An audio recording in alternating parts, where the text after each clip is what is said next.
전 세계적으로 코로나19로 참으로 많은 분들이 갑자기 세상을 떠났습니다. 사랑하는 가족을 존경하던 분들을 갑자기 떠나보내는 마음이 그렇게 전 세계적으로는 좋지 않고 무겁습니다. 수많은 사람들의 장례 가운데 할아버지 할머니가 오랫동안 같이 해로하다가 건강하게 행복하게 살다가 같은 날 돌아가신 분들도 계십니다. 얼마 전에 미국의 오하이오주에 딕 미크라고 하는 89세의 할아버지와 셜리 밀크라고 하는 87세의 할머니가 결혼한 지 70년 동안 건강하게 살다가 감기 기운이 있어서 병원에 가서 진단을 받았는데 코로나19 판정을 받은 거예요.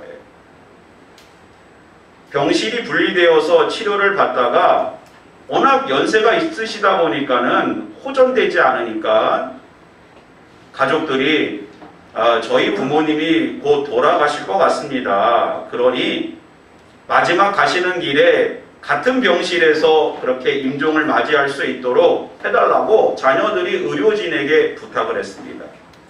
의료진들이 허락을 해가지고 돌아가실 때에 두 분이 같은 침상에 이렇게 누워서 나란히 누워서 할아버지 할머니가 손을 꼭 잡고 평소에 좋아하던 음악을 들으면서 그렇게 임종을 맞이하는 것입니다. 그러다가 할머니가 먼저 돌아가셨고 간호사가 할아버지에게 할아버지 이제 할머니 손을 놓아드려도 되겠습니다. 그랬더니 왜요? 그러니까 할머니 돌아가셨어요. 그러니까 바로 할아버지가 할머니 손을 딱 놓고 얼마 안 있다가 돌아가신 거예요.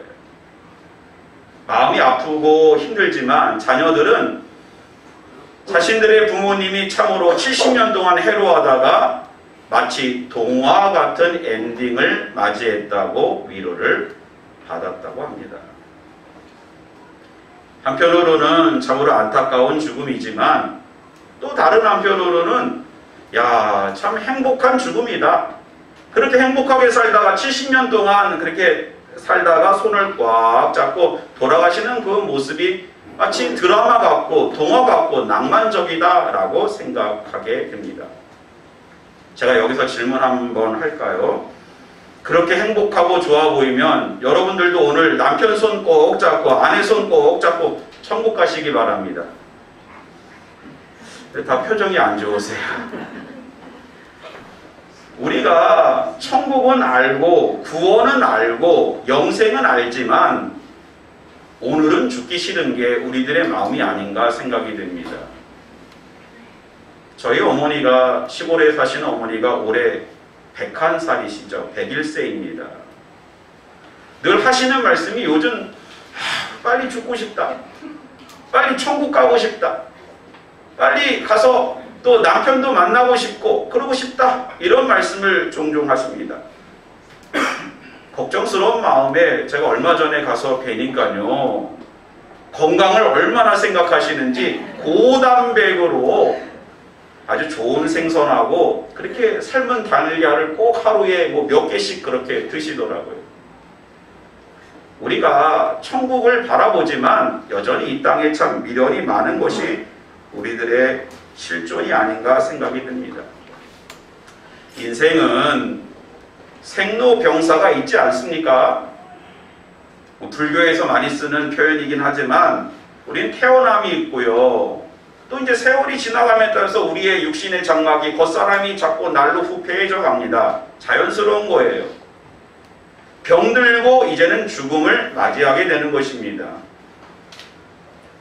그런데 가만히 보면 사는 얘기는 너무 많이 해요. 무엇을 먹을 것인가, 무엇을 입을 것인가, 또 어떤 차를 타고 어떤 집에서 살 것인가, 사는 얘기는 참 많이 합니다.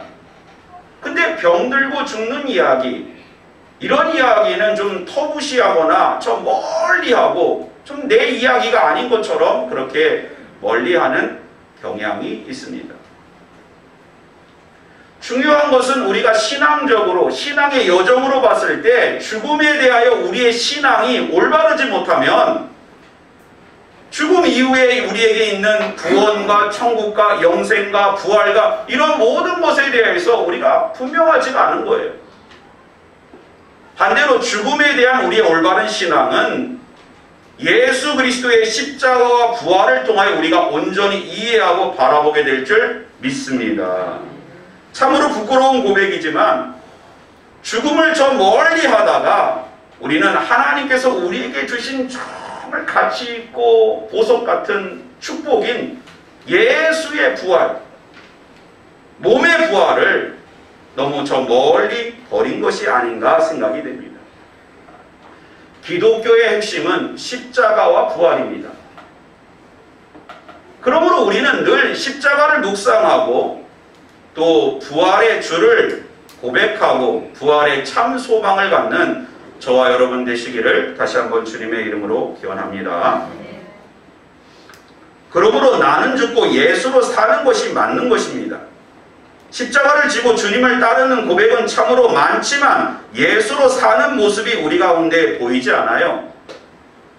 부활의 신앙이 나타나지 않습니다. 오늘 본문 말씀 16장 1절 말씀을 같이 한번 보겠습니다. 같이 한번 읽어보겠습니다. 시작. 안식일이 지남에 막달라 마리아와 야고보의 어머니 마리아와 또 살로메가 가서 예수께 바르기 위하여 향품을 사다 두었다가. 지금 예수님께서 무덤에 장사 지낸 바 되고 안식일이 지나고 첫째 날 주님께서 부활하신 날에 막달라 마리아와 야곱의 어머니 마리아와 또 살로메가 향품을 가지고 향유를 준비해 가지고 무덤으로 올라가는 거예요. 왜 여인들이 무덤으로 올라갔을까요? 마리아가 나드한 옥합을 향유를 깨뜨려서 예수님에게 부었지 않습니까? 예수님이 그때 뭐라 그랬어요? 이 여인은 나의 장례를 준비했다. 이스라엘의 결혼 풍습을 보면 여인들이 향유를 준비하죠. 혼수로 준비하는 것입니다. 그리고 그걸 가지고 가서 결혼하고 첫날 밤에 남편에게 좀 발라주고요. 남편이 죽는 장례식에 나머지를 바르는 거예요. 혼수로 준비해 가는 것입니다. 지금 여인들이 이 향품을 가지고 향유를 가지고 예수님에게 올라갔다고 하는 이유는 왜 올라간 거예요? 시신이 불쾌할까봐, 또 썩어서 냄새가 날까봐 장례를 온전하게 하려고 향유를 준비해서 올라간 것입니다. 달리 표현하면 이 여인들은 예수님을 따라서 주님의 제자로 마음에 결단하고 나아갔지만 무엇이 없다는 거예요? 부활의 신앙이 없다는 것입니다. 부활의 신앙이 없다는 거예요. 여전히 무덤에 머물러 있었고 여전히 율법에 머물러 있었고 여전히 과거에 얽매여 있었던 것입니다. 부활절 우리는 부활의 주를 맞이하고 영접하는 모두가 되시기 바랍니다.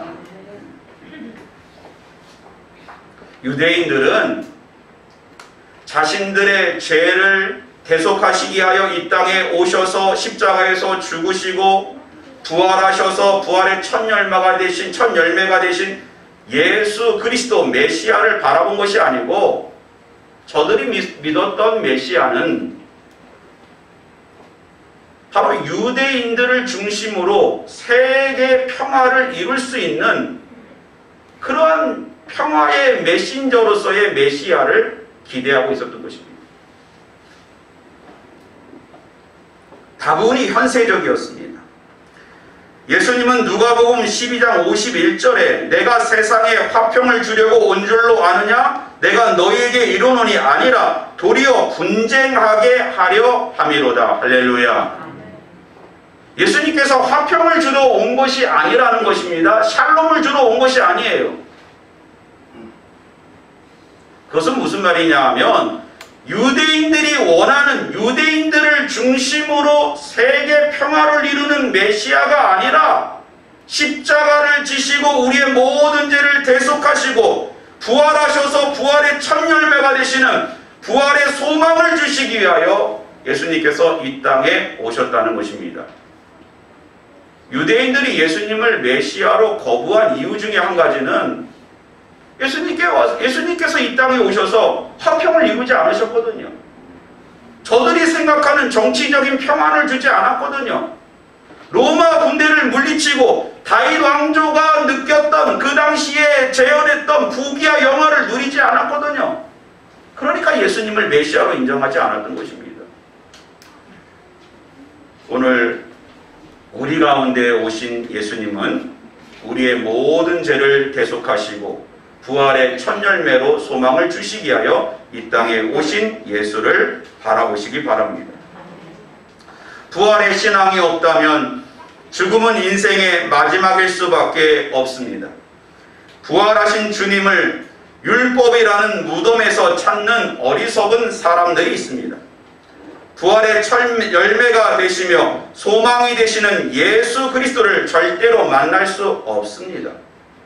유대인들처럼 사망과 어둠의 권세 아래 갇혀 있을 수밖에 없는 것입니다. 이제 우리들은 부활의 주를 바라보며 부활절 아침 하나님께서 우리 가운데 주시는 메시지를 붙잡으시기를 주님의 이름으로 기원합니다. 어떤 메시지가 있을까요? 부활의 신앙은 우리 가운데 어떤 은혜를 줄까요? 첫 번째는 부활의 신앙은 하늘 문을 여는 것입니다. 하늘 문을 여는 것입니다. 얼마 전에 소망교회 원로 목사님, 곽선임 목사님의 사모님이 돌아가셨고 이제 납골 땅에 모시는 봉안 예배, 하반 예배를 할 때에 곽선임 목사님이 그 예배, 장례 예배에 참석한 분들에게 감사 인사를 하는데 마치 한편의 설교를 듣는 것 같았습니다. 제가 직접 참여한 것은 아니고 영상을 통해서, 인터넷을 통해서 제가 한번 그것을 봤는데 이런 말씀을 하시더라고요. 저는 오늘 아내를 하나님께 보내면서 돌아가신 김알람 박사의 장례를 생각하게 됩니다. 초대 이화여대 총장을 지내신 김알람 박사님이 돌아가시면서 어떤 말씀을 하셨습니까? 제가 죽으면 제발 장성곡 좀 틀지 마라. 제가 죽으면 바로 이제 행진곡, 승리의 행진곡을 틀어달라. 축제를 틀어달라. 축가를 들려달라. 그런 고백을 했다는 것입니다. 그래서 곽선임 목사님도 사모님이 몸이 안 좋아지셔서 이제 돌아가실 날이 가까우니까 하나님 앞에 이런 기도를 드렸다는 것입니다. 하나님, 하늘 문을 열어주옵소서. 하늘 문을 열어주옵소서. 우리가 비록 이 땅에서 뭐 살아가지만 우리는 부활의 신앙으로 하늘 문을 여는 하나님의 자녀가 되시기를 주님의 이름으로 기원합니다. 하늘 문을 열어야 됩니다. 하늘 문을 열어야 됩니다. 사도행전 7장을 보면 초대교회에 성령과 지혜가 충만한 7 집사를 뽑고 그 중에서도 스데반 집사님의 복음에 대한 열정이 아주 남다르지 않습니까? 계속해서 예수 그리스도를 전합니다. 예수 그리스도를 십자가에 못 박은 유대인들의 눈에는 가시입니다. 저 스데반을 죽여야 되는데. 그래서 스데반 집사를 몰아세우고 순교의 자리로 세우고 그를 죽이려고 합니다. 돌로 쳐서 죽이는 거예요. 돌로 쳐서 죽이는 거예요. 그때 스데반 집사님은 순교의 자리에서 확고부동하게 그의 시선을 하늘에 두는 것입니다. 예수께서 하나님 우편에 앉은 것을 보시고 오직 하늘을 바라보며 저들의 죄를 용서하여 주옵소서 하면서 순교의 자리를 지킨 것입니다. 스데반 집사님이 성령과 지혜가 충만한 스데반 집사님께서 순교의 영광 가운데 들어갈 수 있었던 이유는 부활의 신앙이 있었기 때문입니다. 마찬가지로 오늘 우리 안에 부활의 주가 살아계신 예수 그리스도를 증거하는 우리 모두가 되어야 하는 것입니다. 요한계시록 3장 7절을 보면 하나님께서 빌라델비아 교회의 사자에게 또 편지하라. 거룩하고 진실하사 다윗의 열쇠를 가지시니 곧 열면 닫을 사람이 없고 닫으면 열 사람이 없는 그가 이르시되 라는 말씀을 주십니다. 당시 빌라델비아 교회에 어떤 일이 있었을까요?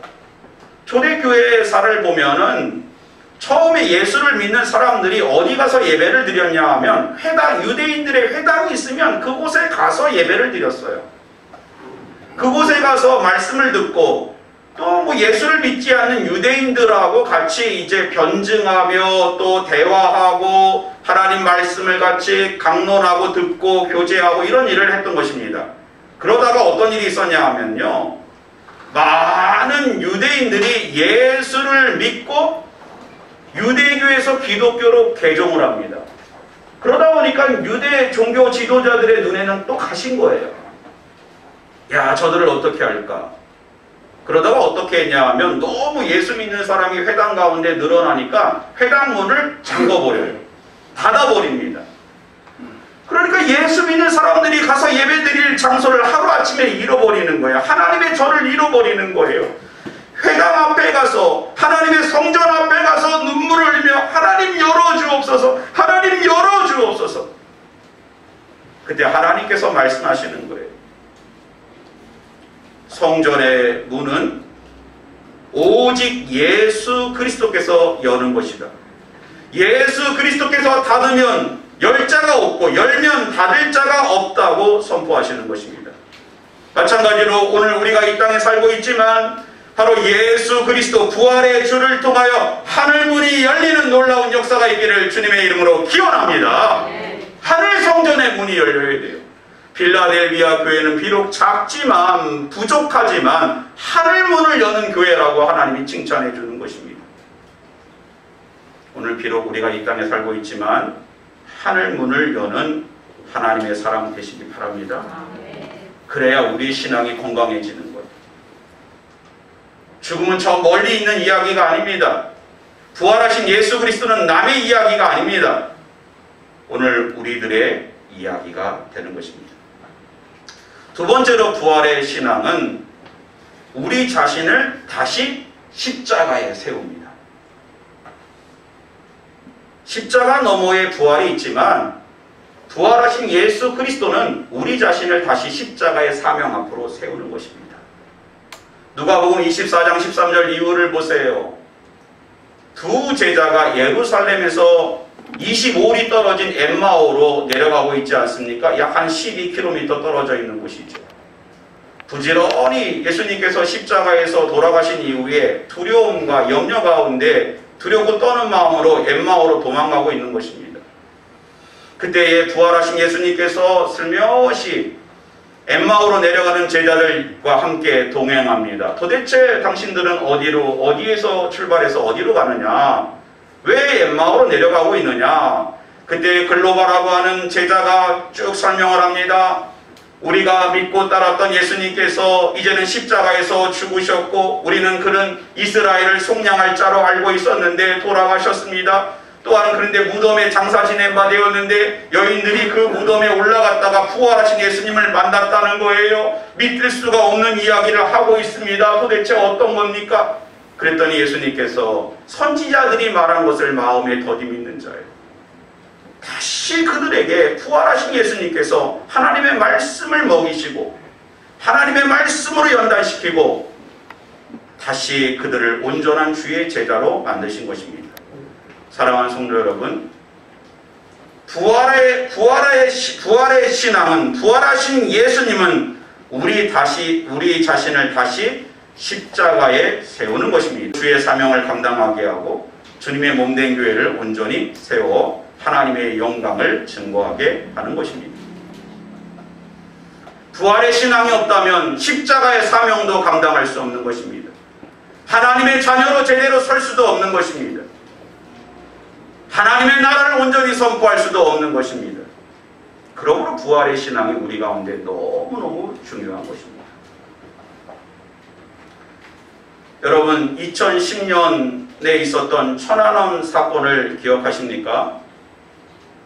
그때에 고 김태섭 상사인데 나중에 1계급 진급해서 원사가 되신 분이 있어요. 돌아가신 분인데 그분은 당시에 37세였고 3명의 자녀가 있었다는 거예요. 안타까운 죽음이죠.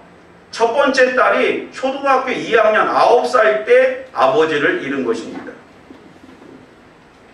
그런데 얼마 전에요. 돌아가신 분의 김태석 원사의 첫 번째 딸이 장성해가지고요. 우석대학교 군사학과를 나와가지고 해군 장교로 임관됐어요. 놀라운 일이죠. 아버지가 바다에서 나라를 지키다가 돌아가셨는데 그 첫째 딸이 다시 해군 장교가 된 겁니다. 그래서 어떻게 그런 일을 할 수 있냐 그랬더니 그냥 너무너무 아버지가 돌아가신 이후에 방탕한 그냥 인생 살다가 중학교에 올라가가지고 이제 사춘기를 보내는데 갑자기 내가 이렇게 살면 안 되겠다. 아버지가 가지고 있었던 꿈을 나의 꿈으로 삼자. 그리고 해군 장교의 꿈을 그때부터 꾸기 시작했다는 것입니다. 해군 장교가 돼서 그 마음의 상처가 풀어진 것입니다. 마찬가지로 결국 우리가 부활의 주를 만나서 하나님의 사명을 회복하고 모든 질고를 내려놓고 하나님의 사람으로 온전하고 나의 모든 상처와 질병이 치유되는 장소는 다시 온전히 십자가를 감당할 때 정말 진정으로 부활의 역사가 나타날 줄 믿습니다.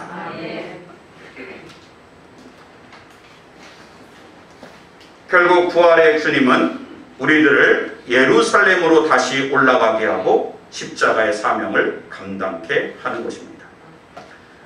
마지막으로 부활의 신앙은 우리 가운데 예수로 사는 기쁨을 회복시켜 줍니다. 할렐루야. 기독교는요, 십자가만 있는 게 아닙니다. 부활의 신앙이 있는 거예요. 그러니까 예수 믿으면 십자가입니다. 참으로 힘들죠. 그러나 십자가 너머에 있는 부활의 참 기쁨이 날마다 우리 가운데 재현되어지고 찬송되어지고 은혜로 나타나는 줄 믿으시기 바랍니다. 예전에 어떤 권사님이 저에게 이런 볼멘 소리를 하더라고요. 목사님, 원수는요 멀리 있지 않아요. 우리 집안에 큰 원수, 상원수가 있습니다. 아니 도대체 누가 그렇게 원수입니까? 그랬더니 자신의 아들이 원수라는 거예요. 그렇게 등골 빠지게 가르쳐서 대학을 보내고 그렇게 주일학교 때부터 손잡고 교회에서 신앙훈련을 했는데 지금 백수 중에 그런 백수가 없다는 거예요. 교회도 잘 나가지 않으려고 하죠. 연애도 하지 않죠. 또 직장을 구하지도 않죠.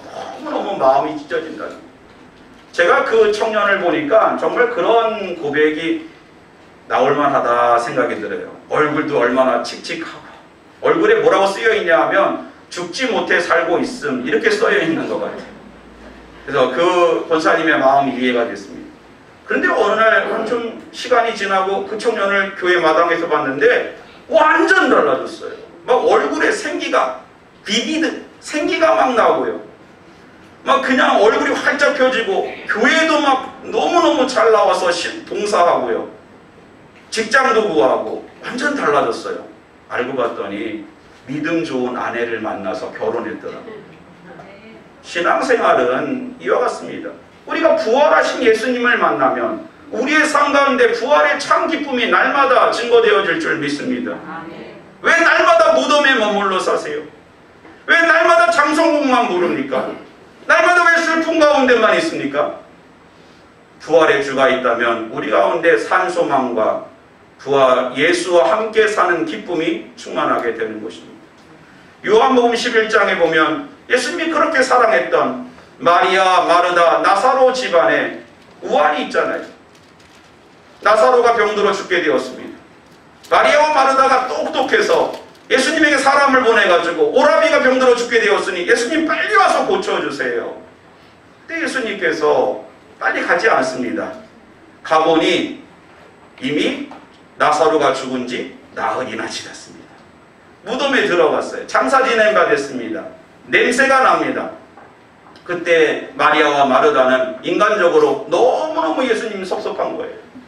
그렇게 늘 예루살렘에 올라가시기 전에 베다니 마을에 들어오기만 하면 그때부터 막 빵을 굽고 그때부터 고기 준비하고 그때부터 정성껏 예수님을 대접했는데 왜 다른 사람은 다 고쳐주는데 우리 오라비만 죽게 했는가?